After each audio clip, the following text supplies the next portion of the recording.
முதல்ல இங்க. இது உங்க கைதானே? பேசாம ரெடி. வைக்கிறது பிரச்சனை இல்ல. காலையில என் மூஞ்சில பூரா சேப்பா இருக்கும். மருதனைய கண்டுபிடிச்சோன்னு வெளு வெளுன்னு வெளுக்கணும். இந்த கை கொடு. குடுடி. இப்ப நான் வைக்கட்டா? ஒண்ணு வேணும். அம்மா தாயே, இந்த வையே, இந்த கையில வையே, இந்த கையில வையே, இந்த இங்க வையே, இங்க வையே, கொஞ்சம் தள்ளி வாய்க்குள்ள போடு. கால கொடு. கால் எதுக்குடி? கால கொடுப்பா. என்ன பண்ற?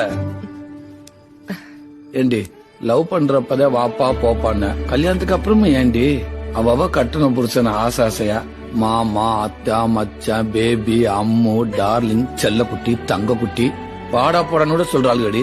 நீ மட்டும் ஏண்டி வாப்பா போப்பா? எனக்கு இந்த உலகத்துல யார் ரொம்ப பிடிக்கும் சொல்லு? நான் தான். சீ, ஓய், எனக்கு என் அப்பா தான் ரொம்ப பிடிக்கும். அடேங்கப்பா. ஏன்னா நீங்களும் அவரை மாதிரியேதான். அவரும் எப்பவுமே குடும்பம் தான் இருப்பாரு. எங்க வீட்டுல அம்மா அண்ணன் அண்ணி அத்தை பையன் எல்லாருமே அவருக்கு ரொம்ப முக்கியம். உங்களை மாதிரியே தான். உங்களை பார்க்கும் போதெல்லாம் எனக்கு அவரு ஞாபகம் தான் வரும். அதனாலதான் உங்களை லவ் பண்ணேன். சரியாப்பா? Love you.